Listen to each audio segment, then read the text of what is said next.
where people toil from sunrise to sunset for a bare living. They nurse no grievances and dream no dreams. This profound statement from Eric Hoffer's book, The Ordeal of Change, paints a vivid picture of the human condition across different societies. Whether it's a diligent worker in China, the oppressed citizen in North Korea, or the ambitious dreamer in the USA, this sentiment rings true. People, when consumed by the daily grind, often forget to dream, to aspire, and to challenge the status quo. I'm Valentine. I'm a computer engineer by profession, but beyond code and algorithms, I love reading books and exploring the thoughts and philosophies they offer. So let's delve deep and explore how oppressive governments might use poverty as a tool for control, and more importantly, how we can be aware and resist such manipulations.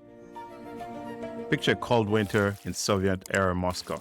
Alexander, a middle-aged man, trudges home from his factory job. The weight of his life presses him down, not just from the physical exhaustion, but from the emotional turmoil that churns within him. He feels trapped in a system that offers no respite, no hope for a better tomorrow. The grayness of the city mirrors the grayness of his life. Alexander is the embodiment of frustration. He's discontented, yearning for something more, something meaningful. He feels insignificant in the grand scheme of things, yet there's a burning desire within him for larger purpose. He's ready for a fresh start, eager for a sense of power, and is on the lookout for a leader or a new technique that promises a way out. But here's the catch. Alexander, with all his pent-up frustration, stands at crossroads. He could be the catalyst for positive change, driving society towards betterment, but given human nature and the overwhelming weight of his decisions, he's more likely to be swept by a dangerous mass movement, one that offers quick solutions and plays on his deepest fears and desires. Oppressive governments like the ones in Soviet Russia or North Korea have always had an uncanny ability to recognize and exploit individuals like Alexander. Now, this may be intentional or not intentional, but they do understand the power of frustrated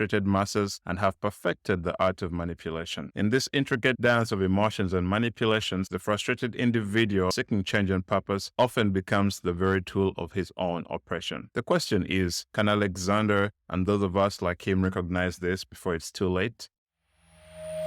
In modern society, people can live without hope only when kept dazed and out of breath by incessant hustling. The despair brought by unemployment comes not only from the threat of destitution, but from the sudden view of a vast nothingness ahead. The unemployed are more likely to follow the peddlers of hope than the handlers out of relief. Picture this. I went to University of British Columbia in Canada, which is one of the most prestigious universities in the world. Students, including me and my friends, rush from class to class, buried in books, and then we go off to our part-time jobs, working from 9 a.m. to 5 p.m. just to keep up with the high rent and the living costs. The pressure is very immense. Every moment of free time is a desperate attempt to distress and recover. This cycle, this relentless treadmill, leaves very little time for us to revolt and for questioning the system. One would think that attending such a prestigious institution would offer a reprieve or a moment to breathe, but no, the hustle always continues. And this makes us think. If these are the prestigious universities, how does a normal person live?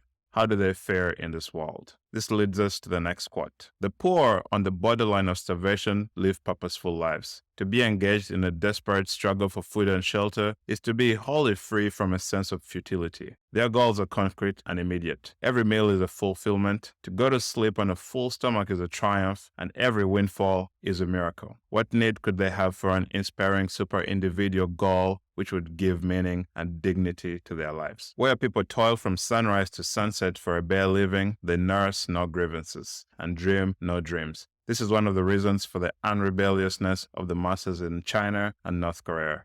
Contrast our life here with those of people in South Korea, a nation that has seen its share of poverty and famine. Here, the majority are trapped, not by chains, but by their circumstances. Escaping is not an option because they simply can't afford it. This economics and this cycle of poverty ensures that fighting against the oppressive governments is a distant dream. Similarly, in China, the sheer effort required to survive and to put food on the table in some cities means that rebellion is a luxury very few can afford. Now let's come to the USA or Canada. We can use an example of feminism. Picture a woman, she has to juggle multiple roles. She has to fight for her rights. She has to keep up with work. She has to maintain friendships. Maybe she has a child and also pursues her hobbies. It's a non-stop hustle. And this leaves people very little time to think of the system they're in or even to revolt against the system.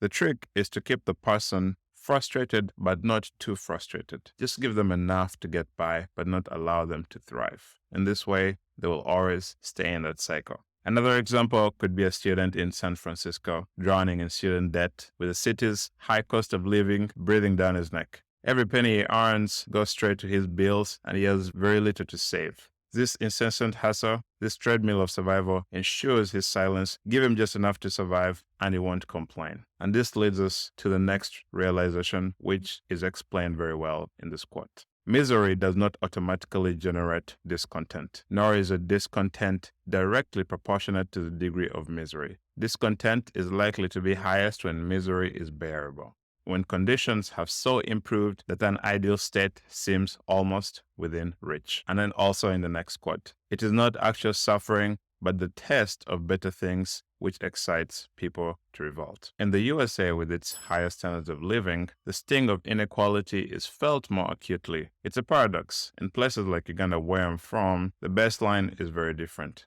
The expectations are different. And so the discontent or the urge to revolve manifests differently. The test of better things and the lure of a brighter future can be both a blessing and a curse. The disparity between the reality and the aspiration can be a rift. When you're constantly shown a picture of what you could have, of what you should aim for, feeling short always feels like a personal failure. Now let's consider the vast slums of Mumbai, or maybe let's say the rural parts of my country, Uganda, or even maybe poor parts of China, should I say. Here the daily grind is not about achieving the dreams, but mere survival. Dream, if it exists, is simple: a full meal, a roof over your head, and safety of loved ones. When these basic needs are met, there is contentment. But in the USA, even when these needs are met, the dream remains elusive because there's always just a little bit more luxury that you could reach. And the problem that brings even more discontent in the USA, for example, is that you can see it with your own eyes.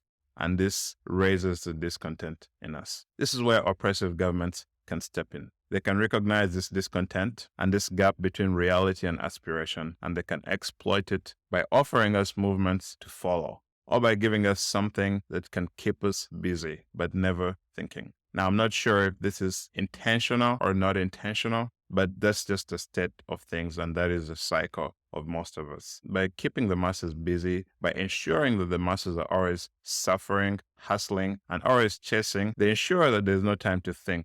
It's a masterful strategy, one that has been employed across ages and continents. But it's not just about keeping the masses busy. It's also about controlling the narrative. By deciding what the dream should be, by setting the standards of success, the governments or mass movements can ensure that the masses are always playing their game and playing their rules. And so the cycle continues. The abject poor, whether in San Francisco or in South Korea, remain trapped. Their voices are silenced by their circumstances. But as history has shown, this silence is not eternal. It takes just a spark and a moment of collective realization to ignite a revolution. In the end, it's crucial to recognize these patterns and to understand the tools of oppression and to always question the narrative. These ideas are from Eric Hoffer's book called The Ordeal of Change. I really enjoyed this book, and I'm trying to relate it to the current world because it was written after World War II, so some things have changed. If you liked the video, please like and subscribe to the channel. And these ideas are subject to various strings of thought, so if you think something of any of the quotes or something I said, please leave it in the comment section below. Thank you.